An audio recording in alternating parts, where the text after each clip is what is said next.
Bienvenue dans Nos Champions à travers le monde sur Télé Métropole. Au programme aujourd'hui, Donald Guerrier s'est lancé dans un nouveau défi, ce qui est l'occasion pour nous de vous présenter une séquence exclusive dans laquelle il donne ses conseils aux jeunes pour devenir professionnels. Mais avant cela, nous parlerons de Jean-Kévin Duverne qui a rejoint le FC Nantes. Mais que pensent réellement les fans de Brest après son départ? Comment l'évalue-t-il alors qu'il jouera sous les couleurs haïtiennes prochainement?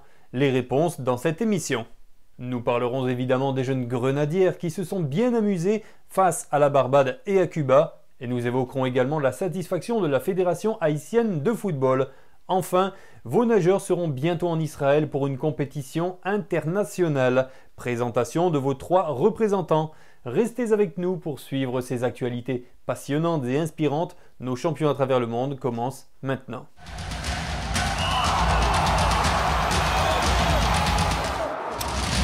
Jean-Kévin Duverne a signé à Nantes, une très bonne chose pour sa carrière, mais que pensent réellement les fans de Brest de lui?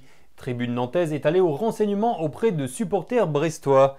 Ces fans, qui suivent le club breton depuis de nombreuses années, se sont confiés. Il peut faire une première période digne de Roberto Carlos et une seconde digne d'un joueur amateur. Un autre fan s'exprime. Dans un bon jour, c'est un bon joueur de Ligue 1 avec des capacités techniques évidentes et aussi un bon sens du timing. C'est pourquoi, bien que droitier, il a pu montrer de bonnes choses sur le côté gauche, mais aussi de très mauvaises, a-t-il analysé. Pour cet autre fan de Brest, Duverne est quelqu'un d'extrêmement attachant, mais il est parfois à côté de la plaque sur sa planète. Je pense que beaucoup de supporters auraient accepté de le conserver pour sa polyvalence et sa capacité à réaliser quelques bons matchs, a-t-il déclaré. Malgré quelques points à améliorer, Jean-Kévin Duverne est un joueur qui semble avoir plu aux fans du stade brestois. Et d'ailleurs, la page Brest On Air confie que de nombreux supporters auraient aimé le voir poursuivre l'aventure dans le Finistère. CONCACAF Championship des moins de 17 ans, le succès des jeunes haïtiennes ravit la Fédération haïtienne de football. Dans un communiqué, on peut lire « Mission accomplie pour la bande à Marc Auger ». Après la victoire 6-0 aux dépens de Cuba le mardi 29 août 2023 au stade Panamericano de San Cristobal en République dominicaine. Ce large succès, après celui remporté face à la Barbade 12-0, permet aux jeunes grenadières de compter 6 points et de s'emparer de l'unique billet donnant accès à la deuxième phase de ce championnat féminin U17 de la CONCACAF, qualificatif pour la Coupe du Monde féminine U17 de la FIFA en 2024. La prochaine phase se jouera avec la participation de 8 pays, les 6 vainqueurs de groupe de la première phase, plus les États-Unis et le Mexique, exempts au premier tour, peut-on lire. Les jeunes grenadiers espéreront faire comme leurs aînés, à savoir représenter Haïti au plus haut niveau. Il y a quelque temps, Donald Guerrier avait répondu à ma question, à savoir les conseils qu'il peut donner aux jeunes haïtiens qui veulent devenir footballeurs professionnels. Dans cette émission, vous pourrez voir ou revoir cette séquence, mais avant cela, son actualité puisqu'il vient de retrouver un club. À 34 ans, il a signé un contrat d'une saison avec le FK Panevėžys en première division lituanienne. D'après le média Haïti Tempo, il devrait toucher un salaire de 60 000 € net pour les 3 mois restants de championnat.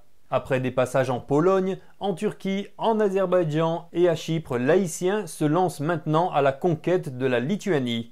Le natif de Port-à-Piment a déjà joué dans 5 pays différents en Europe.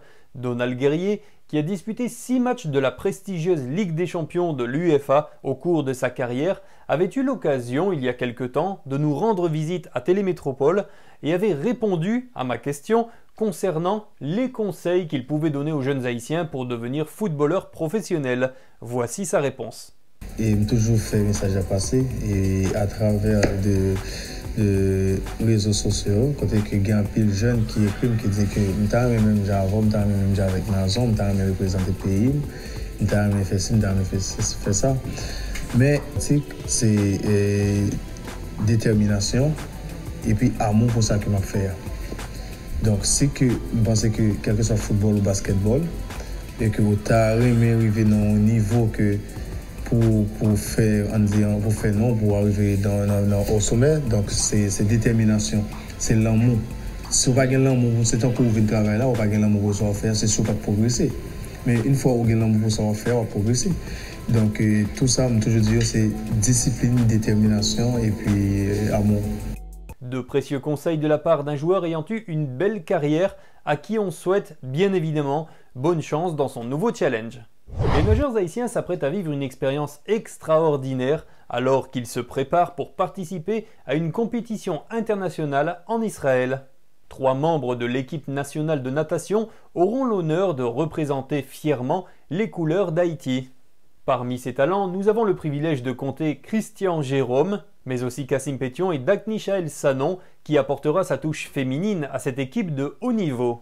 Du 4 au 9 septembre 2023, Israël accueillera les championnats du monde de natation junior, un événement d'une portée historique. En effet, cette compétition revêt un caractère particulier puisque c'est la toute première fois que la fédération israélienne organise un événement de cette envergure en Israël. Une opportunité non seulement pour les nageurs haïtiens de briller à nouveau sur la scène internationale, mais aussi de promouvoir la natation et les valeurs sportives à travers cette compétition. Voilà, c'est tout pour cet extrait des sportifs haïtiens qui évoluent à l'étranger. J'espère que vous avez passé un bon moment et je vous retrouve dès lundi pour un autre numéro de Nos Champions à travers le monde. Portez-vous bien.